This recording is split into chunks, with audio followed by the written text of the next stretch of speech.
ও দুনিয়ার মানুষেরা, ইমানদারেরা, যদি সফলতা চাও তাহলে আমি আল্লাহর কাছে ফিরে আসো, তওবা করো। সফলতার চাবিকাঠি আমি আল্লাহ তোমাদের হাতে উঠায় দেব। হে মুসলমান, সম্পদ দিয়ে, অস্ত্র দিয়ে, গোলা বারুদ দিয়ে কাফের বেঈমানদের মোকাবেলা সম্ভব না। যদি মোকাবেলা করতে হয়, মাথা উঁচু করে দাঁড়াইতে হয়।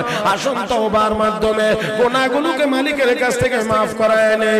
গুনাহ ছেড়ে দিয়ে আমরা আবার নেককার হয়ে যায়। আমি জলনে বলি 200 কোটি মুসলমান আমরা এই পৃথিবীতে।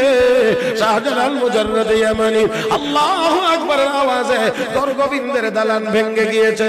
মুসা কালিমুল্লাহর আল্লাহু আকবারের আওয়াজে ও বন্ধুরা ফেরাউনের মসনদ ভেঙে চুরমার হয়ে গেছে।